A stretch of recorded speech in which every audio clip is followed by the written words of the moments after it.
정전기는 정지된 전기구나 라고 생각을 해주면 되겠습니다.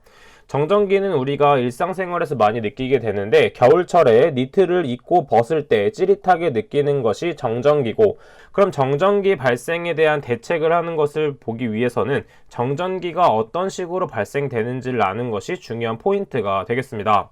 일반적인 물질들은 플러스 극과 마이너스 극으로 중성을 유지하고 있는데, 이때 플러스 극을 양자라고 하며 그 다음에 마이너스 극을 앞에서 배웠던 것처럼 전자라고 하겠습니다. 자, 이때 양자에 따른 전자들이 주위를 빙글빙글 돌고 있는 물질들이 있는데, 이때 두 가지 물질이 마주치게 됩니다. 이때 A라는 물질이 있고 B라는 물질이 있는데, 이 두 물질을 마구 비비게 되면 이때 A에 있는 전자들이 B로 이동한다고 보도록 하겠습니다. 자, 그러면 B에 있는 곳에는 상대적으로 많은 양의 전자가 발생하게 되겠고, 이때 B에는 전자가 많이 함유되어 있어 A와 떨어져 나갈 경우, 방전거리 도달할 경우 공간을 타고 전자가 대량 이동하며 찌릿하게 느껴지는 것입니다. 이때 정전기의 볼트로서는 2000에서 5000볼트로서 번개와 비슷하지만, 실제로 번개를 맞을 경우 사람이 즉사할 수 있지만 이때 정전기의 경우에는 전류가 작기 때문에 순간 찌릿하고 많은 것을 알 수가 있겠습니다. 따라서 정전기를 예방하기 위해서는 상대 습도를 낮춰주고 그 다음에 습도 변동을 낮춰주는 게 중요한 포인트가 되겠죠. 왜냐하면 겨울철과 여름철을 비교해 보았을 때 상대적으로 습도가 높은 여름철에는 정전기가 잘 발생하지 않지만, 상대적으로 습도가 20%에서 30% 정도가 되는 겨울철에는 정전기가 많이 발생되는 것을 알 수가 있습니다. 따라서 습도를 조절하는 것이 정전기 발생을 줄이는 큰 방법이 되겠죠. 자, 그럼 밑에 있는 정전기 발생에 영향을 주는 요인에 대해서 보도록 하겠습니다. 이때 요인에 대해서는 오른쪽에 있는 내용은 살짝 그냥 읽어보기만 하면 되고, 종류가 무엇인지 있는 정도는 반드시 암기해 주도록 합니다. 첫 번째는 물질의 특성, 두 번째는 물질의 표면 상태, 세 번째는 물질의 이력, 그 다음에 네 번째는 분리속도, 마지막은 접촉 면적 및 압력이 되겠습니다. 자, 이때 표면 상태는 무엇이냐면 말 그대로 물질의 표면이 거칠수록 정전기 발생량이 증가한다는 것을 알 수가 있죠. 그래서 일반적인 면티보다는 니트같이 표면이 거친 것들이 정전기 발생이 많이 발생한다고 볼 수가 있습니다. 그래서 니트를 비교해서 암기해주면 쉽게 생각해낼 수가 있겠죠. 자, 그 다음에 밑에 있는 정전기 발생 현상에 대해서 보도록 하겠습니다. 정전기 발생 현상에는 여러 가지가 있는데, 대표적으로는 마찰대전과 박리대전을 볼 수가 있습니다. 마찰대전이란 무엇이냐 하면 두 물체 사이의 마찰로 인한 접촉으로 발생하는 것이 마찰대전이라고 볼 수가 있고, 우리가 어렸을 때 많이 했던 머리카락에 풍선을 막 비비게 되면 정전기가 발생돼서 머리카락이 이렇게 떠오르게 되죠. 이것도 마찰대전이라고 볼 수가 있겠습니다. 그 다음 두 번째 박리대전은 일정한 압력으로 밀착된 물체가 떨어지면서 발생하는 것이 박리대전이라고 볼 수가 있고, 필름의 점착지 같은 것을 떼어낼 때 찌지직하고 소리 나는 것이 바로 정전기가 발생됐다라고 볼 수가 있는 것입니다. 유동대전에서는 액체류가 파이프 등 내부에서 유동시 발생하는 것입니다. 자, 그 다음에 네 번째에 있는 분출대전은 단면적이 작은 분출구를 통과할 때 발생하며 배관에서 스팀을 분출할 경우 발생되는 정전기다 생각을 해주면 되겠습니다. 그 다음에 충돌대전은 스프레이건으로 어떠한 것을 칠할 때 이것이 충돌대전에 해당된다라고 봐주시면 돼요. 그래서 입자와 다른 고체와의 충돌 상황에서 발생하는 것이 충돌대전이 된다 봐주시면 되겠습니다. 이 부분은 실기에서도 많이 출제되는 부분이기 때문에 현상의 종류까지도 모두 알고 있는 것이 중요한 포인트가 되겠습니다. 마찬가지로 방전의 형태 및 영향이 있는데, 해당 부분도 종류 먼저 암기해 주도록 하고 중요한 현상에 대해서만 밑줄 치도록 하겠습니다. 코로나 방전이란 대기 중에서 발생하는 방전으로 방전 물체에 날카로운 돌기 부분이 있는 경우 이 선단 부근에 미약한 발광이 일어나는 방전 현상으로 방전 시 오존이 발생된다라는 큰 특징이 있습니다. 그 다음에 스트리머 방전이라는 것도 있고 불꽃 방전이라는 것이 있는데, 불꽃 방전의 영향으로서는 방전 에너지가 커서 장애 및 재해의 원인이 된다. 여기도 밑줄 치도록 할게요. 그 다음 나머지 부분은 종류와 형상 부분만 가볍게 읽고 넘어가 주시면 되겠습니다. 자, 그 다음에 계속 넘어가서 정전기 에너지 및 최소착화 에너지에 대해서 보도록 하겠습니다. 해당 부분에 있는 첫 번째 식, 정전 에너지 공식은 정말 중요하기 때문에 반드시 암기해줘야 되고, 첫 번째, 두 번째, 세 번째 공식 모두 중요한 공식이기 때문에 모두 암기해 주시는 게 포인트가 되겠습니다. 그리고 항상 공식을 외울 때는 대입하는 단위가 무엇인지 반드시 암기를 해줘야 되는 것이죠. 그 우측의 기출문제를 한번 보면서 적용을 해보도록 하겠습니다. 폭발한계에 도달한 메탄가스가 공기에 혼합되었을 때 착화한계 전압을 구하는 것입니다. 이때 전압을 구하는 것이기 때문에 볼트 단위를 구하는구나 생각을 해주면 되고 1번, 2번, 3번식 중에 한 가지를 이용해서 풀어내야 된다 생각해 보면 되겠습니다. 자, 그럼 먼저 전압을 구하기 위해서는 1번, 2번, 3번식 중에 3번식에는 전압이 존재하지 않습니다. 따라서 3번식은 해당 기출문제에 제외하게 되고 1번과 2번식을 봐주면 되는데 문제에서는 지금 보게 되면 최소 착화 에너지가 주어져 있고 그 다음에 용량이 주어져 있습니다. 용량 단위를 보게 되면 C에 해당되는 것이 있기 때문에 2번식도 제외돼서 1번식을 적용한다 봐주시면 되겠습니다. 이때 정전 에너지는 W라고도 쓰고 E라고도 씁니다. 둘 중에 하나 맞는 거 사용하시면 돼요. 자, 그 다음에 우리가 구하고 싶은 것은 전압이기 때문에 볼트에 대한 식으로 정리를 해줘야 됩니다. 자, 그럼 이항을 해줘야 되는데 먼저 우항에 있는 2를 좌항으로 넘기게 되면 곱하기 2가 돼서 2가 되고 그 다음에 우측에 있는 C 부분 정전 용량은 아래로 내려가게 돼서 분모에 위치하게 됩니다. 따라서 전압의 제곱은 C분의 2가 되는 것이고 이때 제곱을 떨어뜨리기 위해서는 양변에 루트를 씌워줘야 되는 것이죠. 그래서 루트를 씌우게 되면 전압 공식이 나오게 되는 것입니다. 자, 그 다음에 2에는 최소 착화 에너지를 그대로 대입해야 되는데 대입할 때는 주의해야 될 점이 단위가 중요했습니다. 미리 줄을 하는 것이 아니라 그냥 줄을 대입해야 되기 때문에 단위 환산을 해서 10의 세제곱 미리 줄분의 줄을 하게 돼서 0.2 곱하기 10의 마이너스 세제곱이 되는 것이고 밑에도 마찬가지로 뮤가 있을 경우에는 마이크로라고 합니다. 마이크로라고 할 경우는 10의 마이너스 6제곱이 된다는 거 반드시 암기해 주시는 게 포인트가 되겠습니다. 그 다음 나머지 부분은 그냥 가볍게 읽고 넘어가 주시면 됩니다.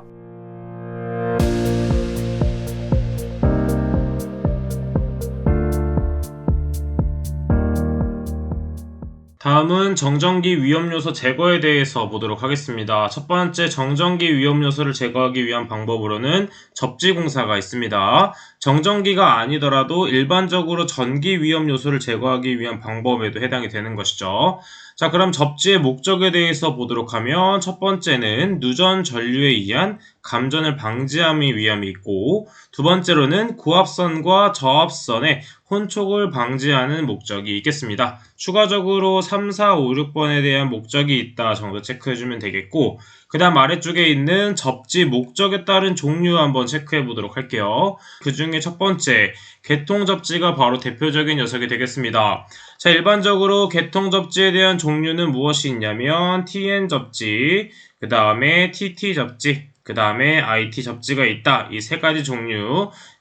KC가 바뀌면서 추가된 부분이기 때문에 반드시 외워주도록 하고 개통접지란 무엇이냐면 전력 개통에서 돌발적으로 발생하는 이상현상에 대비하여 대지와 개통을 연결하는 방법이다 정도만 체크해주시면 되겠습니다. 따라서 목적은 무엇이냐면 고압전로와 저압전로가 혼촉 시 감전 및 화재를 방지하기 위함이다 까지도 체크해주도록 합니다. 두 번째 기기접지란 무엇이냐면 누전되고 있는 기기에 접촉 시 감전을 방지하는 방법이 되겠고 네 번째 피레기 접지란 무엇이냐면 낙뢰로부터 전기기기의 손상을 방지하기 위한 것. 그 다음 마지막으로 기능용 접지는 무엇이다? 전기방식 설비 등의 접지가 이에 해당이 된다라고 볼 수 있겠습니다. 자, 그럼 접지의 종류와 목적이 바르게 짝져지지 않는 것은 이런 식으로 출제된다라고 볼 수 있겠고 자, 지금 보게 되면 개통접지는 맞는 보기 자, 그 다음에 2번에 지락검출용 접지도 맞는 보기가 되겠고 3번의 기능용 접지는 피레기 등의 기능 손상을 방지하기 위함이라고 했는데 이때 피레기 등의 기능 손상을 방지하기 위한 것은 피레기 접지 여기에 좀 연결돼서 나오는 부분이 되겠죠. 따라서 정답은 3번이 된다 이런 식으로 찾아내주면 되겠습니다. 자, 아래쪽에 있는 중섬적 접지 방식, 비접지와 접지 방식이 있는데 이런 것이 있구나 정도 체크한 다음에 정도 후에 넘어가 주시면 되겠습니다. 자, 다음 부분에 대해서도 가볍게 읽고 넘어가 주면 되겠고 마찬가지로 아래쪽에 접지, 개통접지의 분류 앞에서 한번 설명드렸었습니다. 총 대표적으로 세 가지가 있는데 첫 번째는 TN 개통, 두 번째는 TT, 세 번째는 IT 계통이 있다. 무슨 계통이 있는지 문제가 출제될 수 있기 때문에 반드시 이 세 가지는 반드시 외워주도록 하고 계통에 대한 설명은 가볍게 정독을 해주시면 되겠습니다. 마찬가지로 우측에 있는 참고 부분도 간혹 출제될 수 있기 때문에 머릿속에 잠깐 입력해주면 되기 때문에 정독을 하고 넘어가도록 하겠습니다. 마찬가지로 다음 페이지에 있는 부분도 가볍게 정독을 통해서 이런 것이 있구나 정도 체크해주면 되겠고 만약에 문제에 출제된다면 접지도체 굵기나 접지 적용 대상 같은 게 출제될 수 있기 때문에 외울 때는 숫자 위주로 외워주는 게 좋습니다. 인자들. 자, 그래서 지면이나 접지된 금속체로부터 수직거리는 2.4m, 수평거리는 1.5m 이내가 되는 것이고 그 다음에 일반적으로 고압일 때는 150V 초가 7000V 이하의 직류, 그 다음에 1000V 초가 7000V 이하의 교류가 된다. 이런 것도 체크해주면 되겠습니다. 다음 페이지에서는 접지 비적용 대상의 부분이 시험 문제에 좀 출제되었었기 때문에 해당 부분을 전체적으로 외우는 것은 어렵기 때문에 이것도 마찬가지로 정독을 통해서 머릿속에 입력을 한 다음에 그 다음에 기출문제를 풀어나가면서 정리를 해주시면 되겠습니다. 정전기재의 방지 대책 보도록 하겠습니다. 일반적으로 예방대책을 보게 되면 정전기재의 예방을 위한 기본 3단계를 보도록 하면 첫 번째는 당연히 정전기 발생을 억제해주면 되겠죠. 자, 운전하시는 분들은 주유소에 가게 되면 정전기 방지 터치하는 것이 있다라는 걸 알 수가 있겠습니다. 자, 왜냐하면 정전기가 발생하게 되면 이렇게 기름이 많은 곳에는 폭발 위험성이 있기 때문에 정전기 방지 패드에 반드시 손을 대고 기름을 넣어달라 이런 식으로 표시가 되어 있죠. 그 다음에 두 번째로는 발생된 전하의 대전을 방지해주고 세 번째는 축적된 전하의 방전을 억제해준다 라는 걸 체크해주면 되겠습니다. 자, 그럼 아래쪽에 있는 정전기 방지 대책 부분, 발생 및 대전 부분이 간혹 출제되기 때문에 체크를 해보면 일반적으로 접지를 하거나 유속을 제한하거나 대전 방지제를 사용, 그 다음에 가습을 하거나 제전기를 사용하게 됩니다. 지금 보게 되면 질문이 어디서 많이 들어오게 되냐면 이 가습 부분에서 질문이 많이 들어오게 됩니다. 일반적으로 정전기를 생각하면 우리는 크게 여름과 겨울을 비교해서 생각해주면 되겠죠. 자, 일반적으로 여름과 겨울을 비교했을 때 습도가 높은 것은 당연히 여름이다라고 볼 수가 있겠죠. 따라서 우리가 정전기가 많이 발생될 때는 항상 생각을 해보면 겨울에 많이 발생되었다라고 생각을 해줄 수가 있습니다.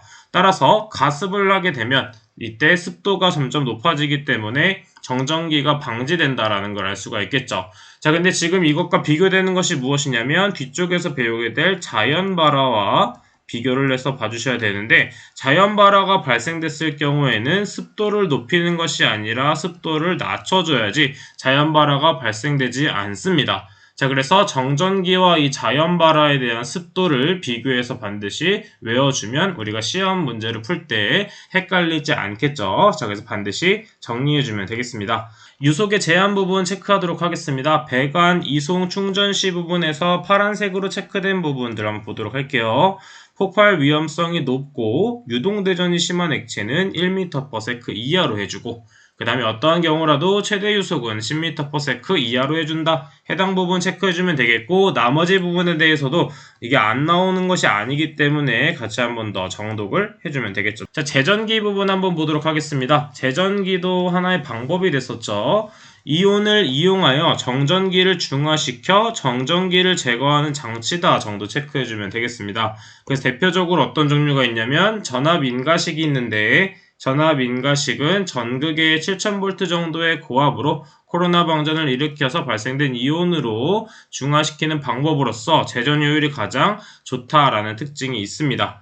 자, 그 다음에 자기방전식은 무엇이다? 대전물체 근처에 설치하여 전극을 접지 측에 접속해야 하는 방법으로서 이것도 코로나 방전을 일으켜 제전시키는 방법이다. 그래서 이때는 제전기의 종류는 무엇이 있는지는 반드시 외워주도록 하고 각각의 특성에 대해서는 이런 것에 특성이 있다 정도만 정독을 해주도록 하겠습니다. 자, 그럼 이번 시간 총정리를 한번 해보도록 할게요. 자, 이번 시간에 배웠던 것 중에 반드시 외워야 되는 것들 체크해보도록 하면 첫 번째, 물질의 특성, 표면 상태, 이력, 분리속도, 접촉 면적 및 압력이 된다라는 거 외워주면 되겠고 정전기 발생 현상으로는 마찰, 방리, 유동, 분출 등이 있다. 반드시 외워줘야 되겠고 방전의 형태로는 코로나 방전, 스트리머, 불꽃, 옆면, 내상이 있다. 외워주면 되겠죠.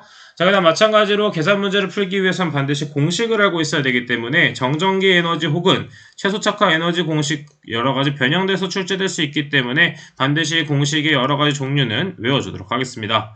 마지막으로 접지의 종류에는 대표적으로 개통접지가 있었죠. 자, 그래서 개통접지에 대한 종류 무엇이 있었냐면 잘 생각해보면 세 가지가 있었죠. 자, 뭐였었냐면 IT가 있었고 또 뭐가 있었죠? IT 있었고 그 다음에 TT 있었고 그 다음에 TN 있었습니다. 마찬가지로 나머지 접지에 대한 것도 종류는 반드시 알고 있어야 되고 각각의 특성도 정독을 통해서 정리를 해주시면 되겠습니다. 자, 그럼 이번 시간은 여기까지 진행하도록 하겠습니다. 저는 그럼 다음 시간에 찾아뵙도록 할게요. 감사합니다.